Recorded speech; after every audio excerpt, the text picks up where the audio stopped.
E aí, pessoal, tudo bem? Como é que vocês estão? Mais uma aula aqui no curso LAC, no LAC Concursos, justamente LAC Cursos, né? E justamente agora falando para a galera aí de atualidades, porque eu dei todo um curso de história falando desde a Era Vargas, passando por vários períodos da história do Brasil, Terceira República, ditadura militar, período da redemocratização. E agora eu encerro com a parte bem atual mesmo, do governo Dilma, os debates mais recentes sobre questões de maioridade penal, questão da lei das biografias, ou seja, assuntos que têm a ver com o nosso tempo presente. Evidentemente, vou falar sobre questões do governo Dilma, mas o objetivo aqui não é só falar do governo especificamente, mas de temas da atualidade, já que o programa, aí, por exemplo, da PM de Minas, também cobra esse tipo de assunto, né? O programa vai até os dias atuais, você vê lá no final do programa, está falando exatamente sobre isso.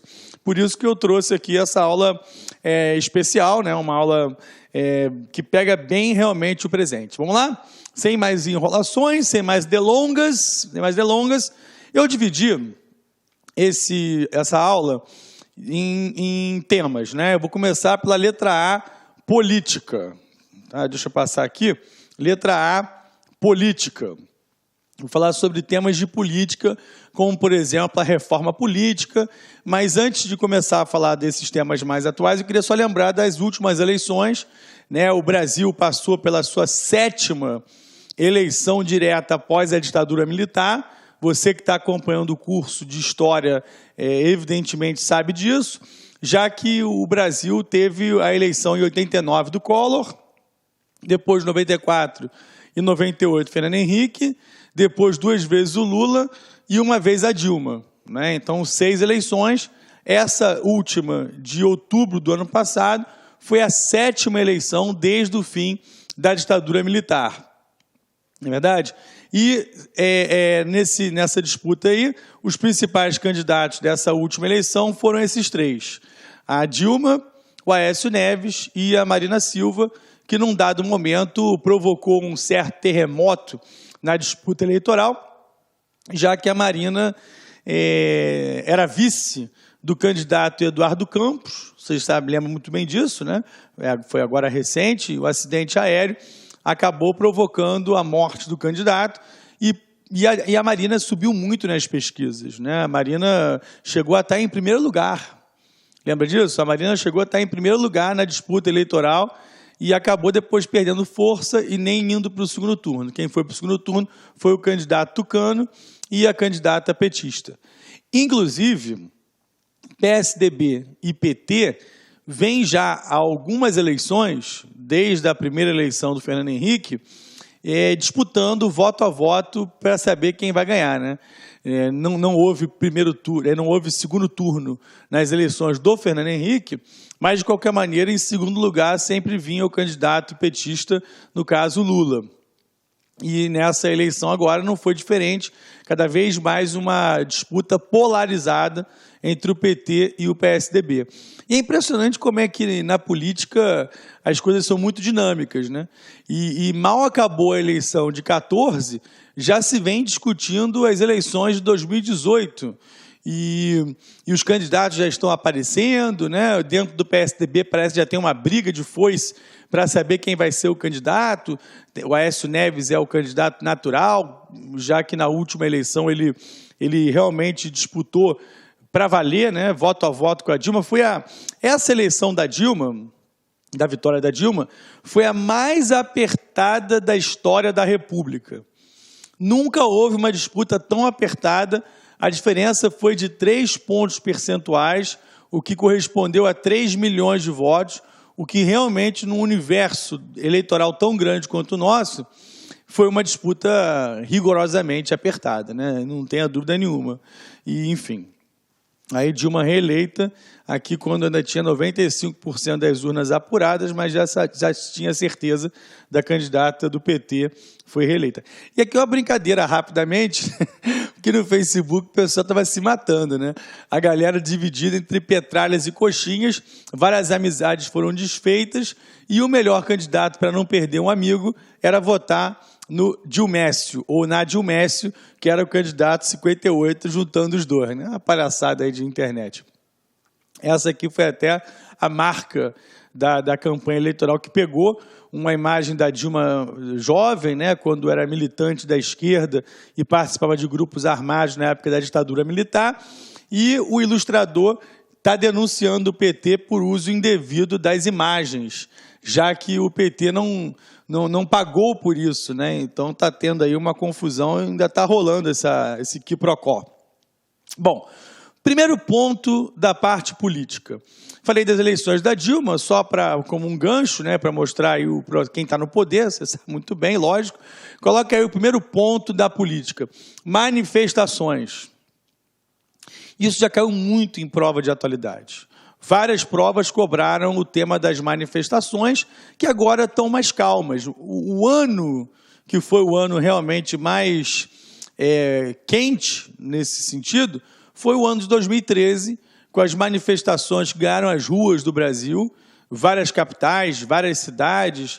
A coisa começou no início do ano de 2013 em Porto Alegre, quando jovens saíram às ruas e população em geral protestando contra o aumento da tarifa de ônibus, contra o aumento da tarifa do transporte público, e depois, em junho, realmente a coisa ganhou corpo, com protestos em São Paulo, no Rio de Janeiro, em Recife, em João Pessoa, enfim, o Brasil todo participando dos protestos.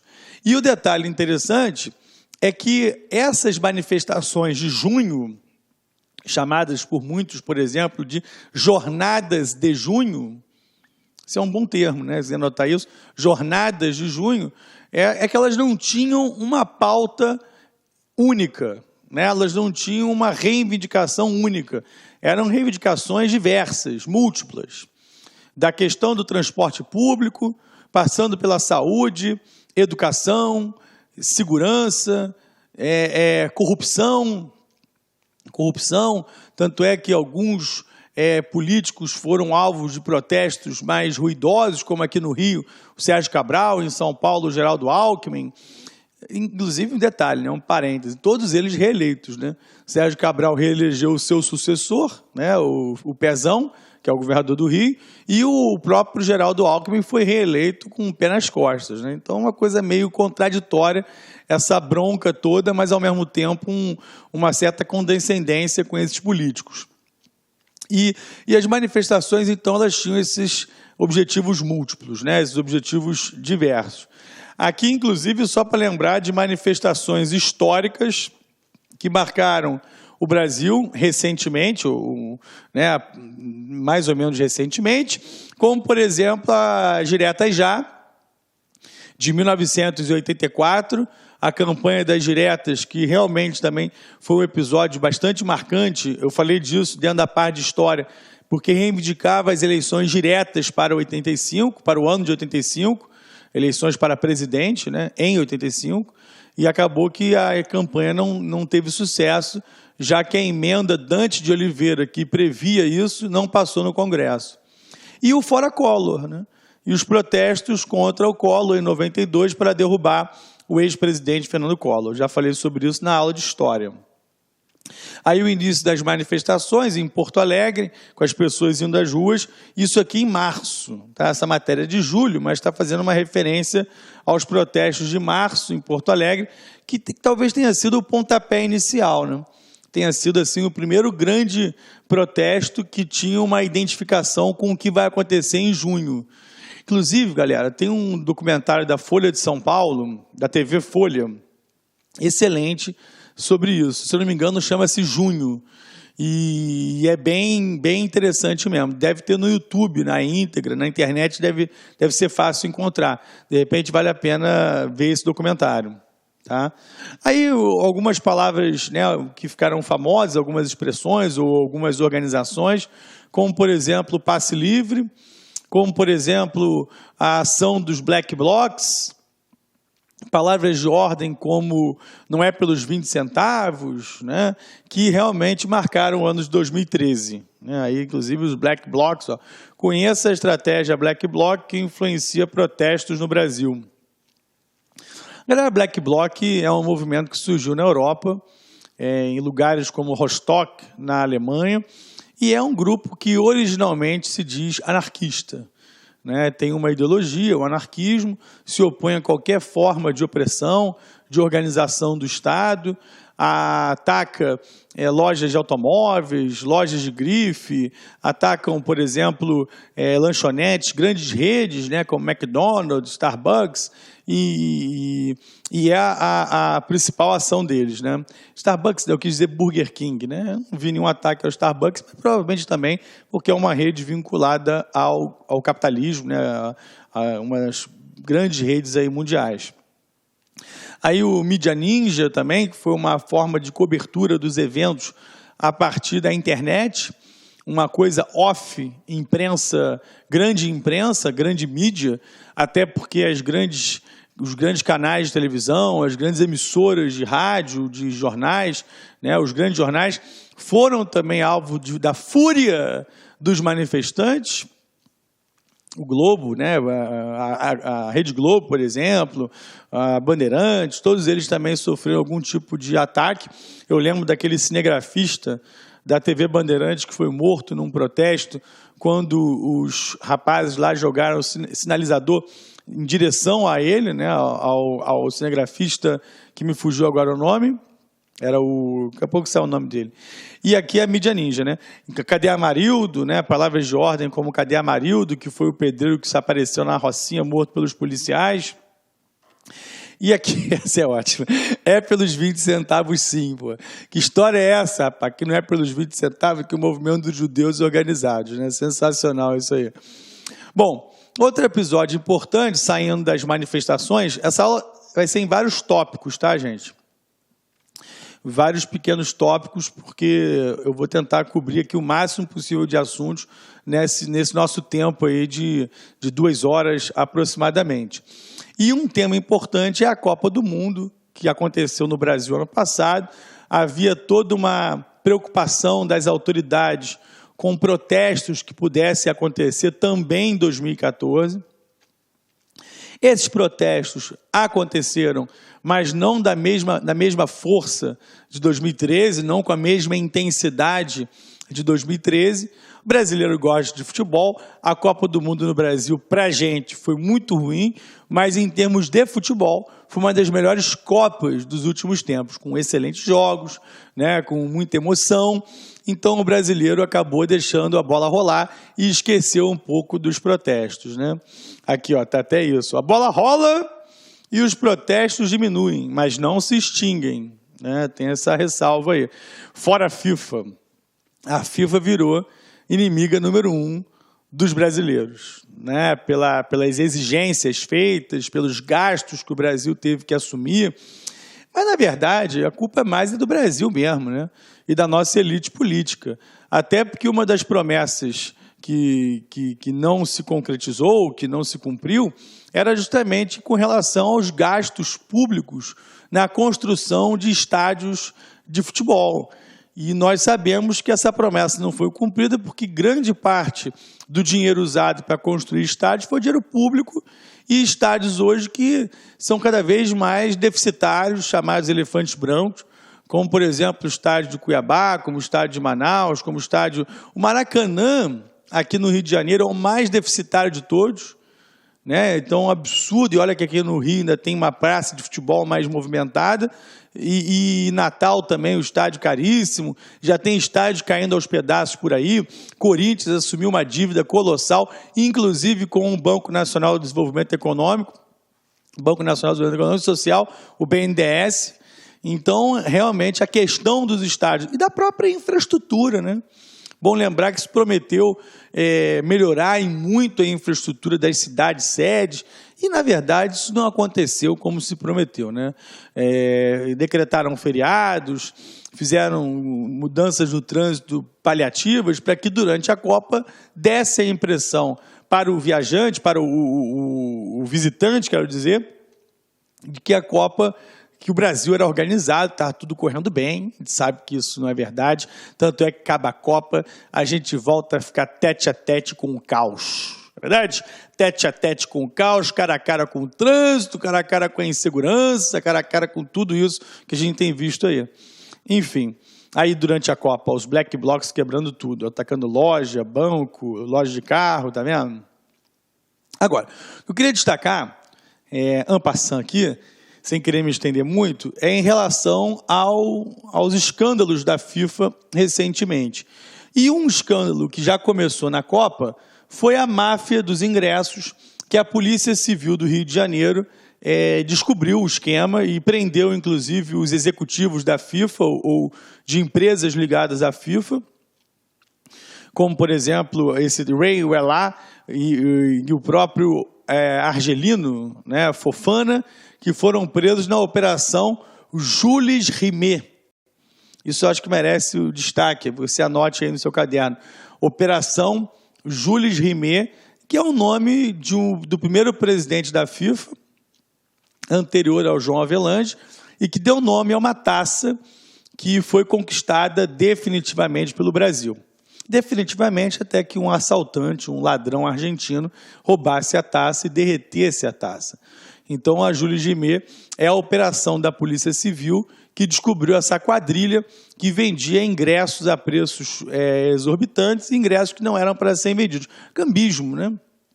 Uma quadrilha que já está aí há várias Copas do Mundo operando e que a grande ironia é que eles vão ser presos no Rio de Janeiro, né? Vão presos no Brasil depois de várias Copas aí em que os ganhos foram fantásticos, né? Os ganhos foram realmente exorbitantes. E, além disso, além do escândalo do esquema dos ingressos, o escândalo da escolha da Copa do Mundo no Catar, que, na verdade, era, inclusive, um pequeno escândalo perto do que ia acontecer meses depois, quando o FBI, né, aqui é o logo da Copa do Catar, tá vendo? 2022, os integrantes da FIFA teriam recebido 2 milhões de dólares em propina para se escolher o Catar como Copa. Mas parece que no caso da África do Sul também rolou propina, já se fala da escolha do Brasil para a Copa, que também teria rolado propina, e, enfim, não foi só a Copa do Catar. Mas a Copa do Catar, por enquanto, está confirmada. Só lembrando que a próxima Copa é na Rússia, em 18, e aí sim, em 22, no Catar. Agora, o escândalo de 2015, o escândalo mais recente, foi esse aqui, ó, Operação Surpresa do FBI, né, do FBI, que é a Polícia Federal Americana, prende 7 dirigentes da FIFA em Zurique, isso na Suíça. Eles estavam reunidos, esses dirigentes todos, para a escolha, para a eleição do presidente da FIFA, e que foi eleito o Sepp Blatter, foi reeleito presidente da FIFA. Só que o escândalo entrou na pauta a partir das investigações do FBI e o Blatter anunciou a renúncia. Ele vai deixar a presidência da FIFA até o final do ano, início do ano que vem. O que eu acho uma coisa meio estranha, né? O cara renuncia, mas não renuncia. Né? A renúncia, daqui a pouquinho ele renuncia. Pô, sai logo, né? Tanto é que a União Europeia está pressionando para que Sepp Blatter deixe de vez o comando da FIFA. Mas isso aqui é um tema mais internacional. Eu quero voltar ao nosso tema político, né? O nosso tema de Brasil. Só para lembrar que o presidente da CBF, o ex-presidente da CBF, hoje é o Marco Polo Del Nero, mas antes dele era o José Maria Marinho, que inclusive foi um famoso dedo duro da época da ditadura militar e teria sido responsável por entregar o Vladimir Herzog, aquele jornalista que foi morto em 75, e o deputado, então, José Maria Marinho, que denunciou a atividade subversiva, entre aspas, do Herzog. Hoje ele está preso na Suíça, o José Maria Marinho. Está aqui a investigação do FBI, né, do FBI, e aqui o Blatter, né, e outros dirigentes aí da FIFA. FBI também investiga a concessão da Copa do Brasil 2014. E o nome do Ricardo Teixeira também está na berlinda. Ricardo Teixeira foi o presidente da CBF, morava em Miami, num lugar só de bilionário, Boca Raton, e acabou deixando os Estados Unidos e está de volta ao Brasil, meio que na surdina, porque se ficasse nos Estados Unidos, as chances de ser preso eram bastante grandes, né? Então ele acabou vindo para o Brasil, está aí discretamente. Aí preso o ex-presidente da CBF, José Maria Marinho, acusado de corrupção. Não, e cada dia tem novas revelações de casos de corrupção na FIFA e em federações de futebol do mundo inteiro, levando ao descrédito com relação ao antigo esporte bretão. Não é verdade? E aí eu tenho que dar razão para minha mãe, que a vida inteira falou assim: Orlando, você fica sofrendo negócio de futebol, é tudo arrumado, é tudo arranjado. Eu falei: mãe, você está viajando, mãe, não é de arranjado não. E aí você vê agora com essas revelações todas, é tudo arrumado mesmo, até resultado de jogo, né? Agora tem denúncias aqui na Federação da América do Sul, da Conmebol, com relação a Libertadores, né? Aí a acusação. A segunda acusação aqui é a primeira, né? Deixa eu passar aqui, ó. Relatório faz 2 acusações a Marinho. A segunda acusação mostra mais um caso de pagamento de propina. Dessa vez na venda dos direitos das edições da Copa do Brasil em agosto de 2012 para a Traffic, ou Trafic, como alguns falam, e para uma outra empresa de marketing esportivo não identificada no relatório. Na negociação, ficou acertado que as empresas iriam distribuir anualmente a quantia de 2 milhões entre Marinho e outros investidores. Enfim, aí o Parlamento Europeu pedindo a cabeça do Blatter, e era esse o escândalo da FIFA. Vamos para mais um tema de política, agora estritamente sobre o Brasil. Reforma política. Galera, a reforma política está na pauta. E esse assunto vem de muito tempo. Há muitos governos, há muitos anos, se fala da urgência de se promover no Brasil uma ampla reforma política, que é justamente alterar questões ligadas aos partidos políticos, ligado ao financiamento das campanhas, com relação à fidelidade partidária. Então, existe uma gama de assuntos aí, e que esse pacote nós chamamos de reforma política. E a reforma está sendo debatida nesse momento na Câmara dos Deputados, que acabou de, recentemente, aprovar a sua reforma. Eu digo a sua reforma por quê? Porque da Câmara dos Deputados, o assunto tem que ir para o Senado, voltar para a Câmara para ser votado mais uma vez e, em seguida, para o Senado. São 2 turnos em cada casa. O que aconteceu, por enquanto, foi a aprovação de um turno na Câmara dos Deputados. Mas se uma prova hoje de história do Brasil atual, né, de temas contemporâneos, certamente o assunto da reforma política tem que ser falado, porque uma série de mudanças importantes estão em jogo, como, por exemplo, o que foi aprovado recentemente, que é o fim da reeleição. Ainda não vai valer por enquanto. É preciso confirmar essa alteração, mas essa deve sair. Vou mostrar aqui para vocês isso. Aqui nesse slide, só para lembrar que as pessoas têm se manifestado em favor de uma reforma política. Está aqui a manchete do ano passado. O país tem manifestações por reforma política em 13 capitais. Reforma política já, enfim, aí organizações pedindo essa alteração. E aqui a notícia recente, de final de maio de 2015, não tem nem um mês ainda, né? Estou gravando aqui menos de um mês disso. Reforma política. Câmara aprova o fim da reeleição. Essa é uma mudança. Você viu as aulas de história, você sabe que a reeleição foi aprovada no governo do Fernando Henrique Cardoso em 97. E a reeleição para cargos do presidente, também prefeitos e governadores, os cargos executivos, né, de todos os níveis. Agora a ideia é proibir a reeleição, e ela passou pelo menos na Câmara, né?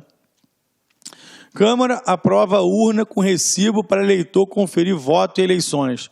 Essa também foi uma outra alteração que foi feita.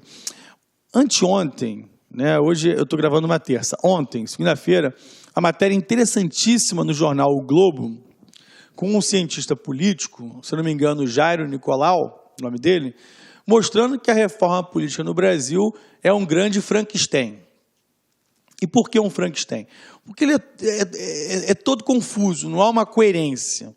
Mistura-se reformas importantes, que de fato determinam uma mudança estrutural, uma mudança expressiva na questão da política brasileira, e outras que são apenas perfumaria, né? Reformas sem grande peso. Como, por exemplo, a mudança da data da posse no Brasil. A posse no Brasil é 1º de janeiro, e estão mudando para o dia 5 e dia 4. Dia 4, governadores, dia 5, presidente da República.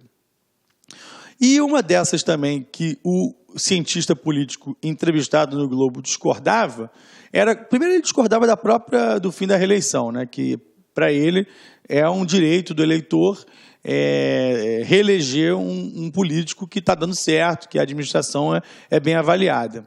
E ele, inclusive, considera, e eu concordo com ele, que acabar a reeleição não vai acabar com o uso da máquina e para manter aquele grupo no poder. Porque por mais que o cara não se reeleja, ele coloca lá o sucessor dele e fica tudo na mesma. Então essa justificativa de evitar que grupos se perpetuem no poder não faz muito sentido. E o fim da reeleição interessa muitos políticos que acabam ficando muito na fila, e 8 anos é bastante coisa para a vida de um político. E sem reeleição existem mais oportunidades para que esses políticos disputem e eventualmente ganhem cargos de maior quilate, né, de maior importância. E outra que é um frufru, que ele inclusive discorda que tenha isso, é o tal do comprovante impresso das eleições na urna eletrônica, considerando que isso pode causar problemas, como, por exemplo, problema na impressão, ou mais do que isso, que é mais importante, um aumento do controle sobre quem você vota. Aquele coronelismo, aquela força, por exemplo, de uma milícia, trazendo aqui, por exemplo, bem próximo da minha realidade, Rio de Janeiro. A milícia que obriga o sujeito a votar no candidato tal, no candidato X. Com a urna eletrônica, por mais que muitas vezes o miliciano obrigue a pessoa a tirar uma foto da imagem da tela, a pessoa pode tirar uma imagem lá e na hora votar em outro. O miliciano não vai saber nunca. Com o voto impresso, com o comprovante, o ticket, né, da eleição, o cara lá, miliciano, sei lá qual outro grupo político qualquer, grupo criminoso qualquer, ou um político também, ele vai exigir o papel e aí não tem como você escapar à pressão dessa pessoa, né? Então, realmente, tem um lado muito negativo essa determinação aí da Câmara. E há várias coisas mais sendo discutidas. O financiamento das campanhas, o fim das coligações proporcionais, a unificação das eleições municipais e nacionais, que isso não passou. Havia o debate sobre unificação das eleições num ano só, mas essa proposta não vingou. O voto distrital, você divide o estado, né, o estado da Bahia, né, você divide o estado de Goiás em vários distritos e o eleitor vota naquele candidato do distrito dele.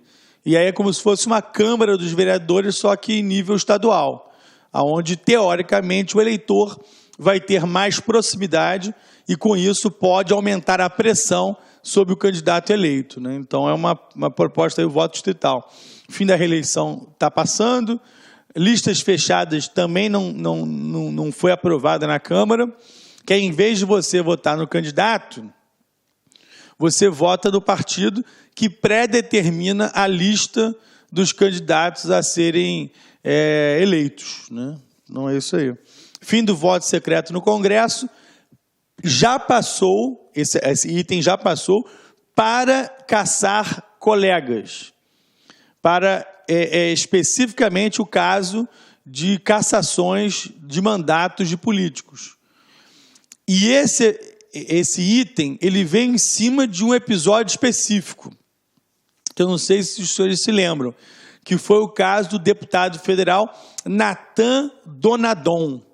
Natan Donadon, deputado federal eleito, né, se eu não me engano, por Rondônia. Ele foi condenado pelo Supremo Tribunal Federal quando ainda era deputado estadual, quando se meteu numa maracutaia lá de milhões de reais.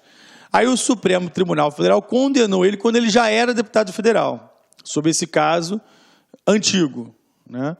Aí ele foi preso, foi para Papuda, a prisão lá em Brasília, 5 estrelas, né? Só vai gente boa. E aí o Congresso, a Câmara dos Deputados, no caso, votou a cassação do mandato dele.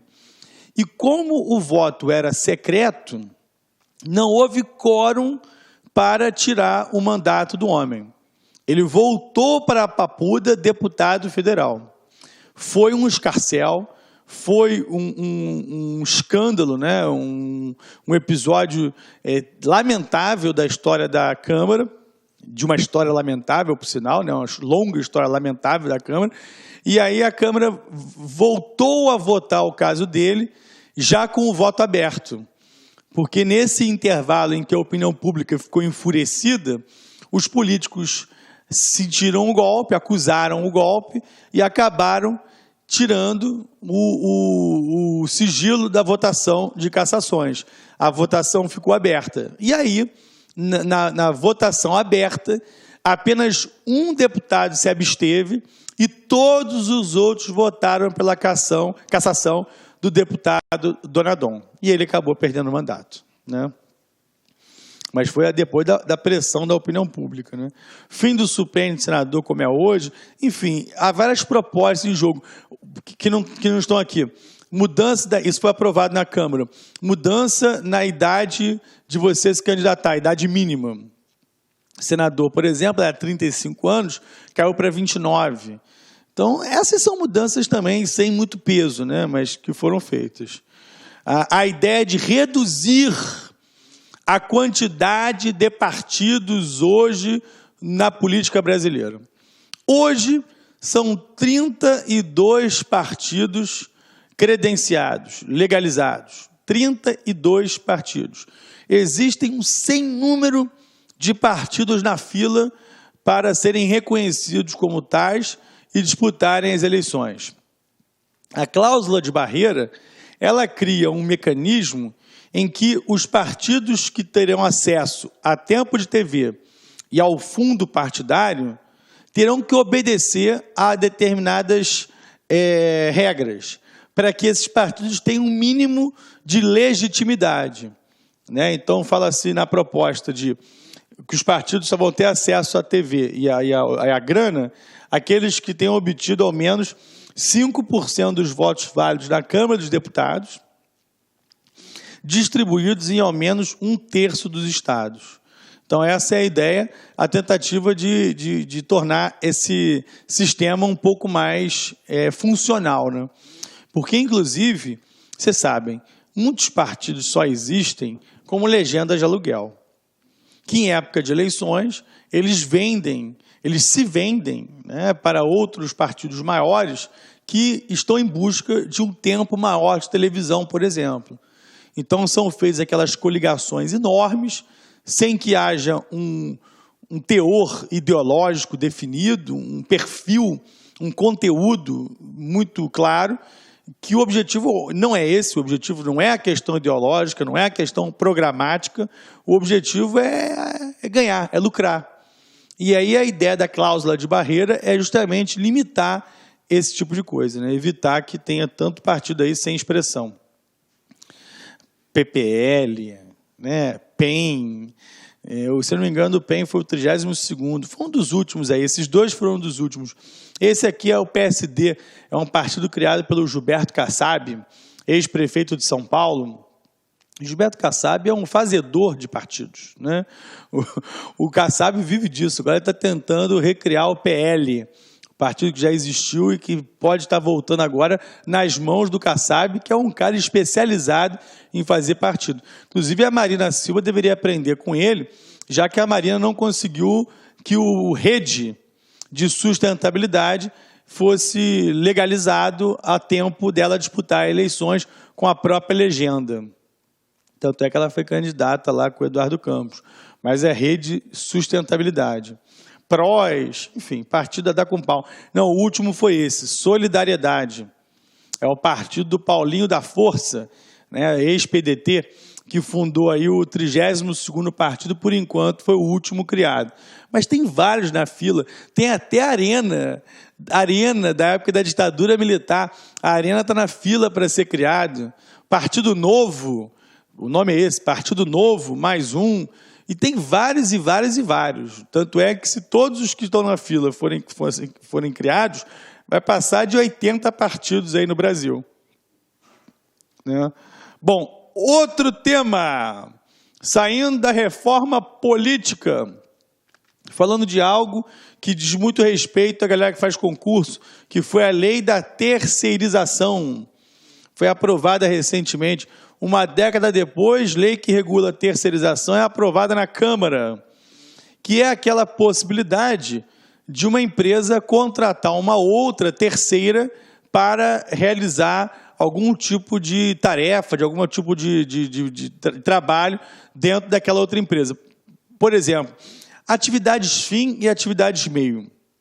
Atividade meio, sempre foi possível isso. Atividades fins não. Que seria o seguinte, um banco contrata uma empresa de segurança. Essa empresa de segurança é terceirizada. Ok. Agora, há a possibilidade, e aí no caso é atividade meio, há a possibilidade de se terceirizar também a atividade fim. Um banco, por exemplo, contrataria um escriturário de uma empresa terceira, né, de uma empresa terceirizada. E aí é que mora o problema. Porque uma das preocupações, inclusive dos concurseiros, é que isso afete os concursos públicos, que diminuam os concursos de pessoas vinculadas diretamente àquela empresa pública, porque com a terceirização, muitas vezes, as instituições não iriam fazer o concurso, e sim contratar o empregado terceirizado. Então, essa é uma grande celeuma que está tendo, é a PL 4.330, inclusive...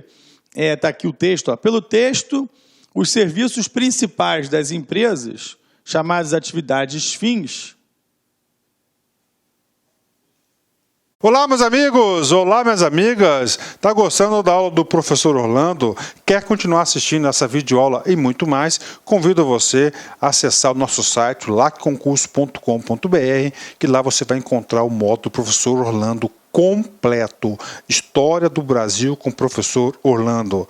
Sabe, o site Lac Concursos é o melhor custo-benefício da internet. Olha só, esse curso do professor Orlando, 60 dias de acesso por apenas R$60, ou seja, R$1 por dia. Você vai continuar assistindo essa videoaula e muito mais. Então, meus amigos, minhas amigas, espero você. Forte abraço. Tchau, tchau.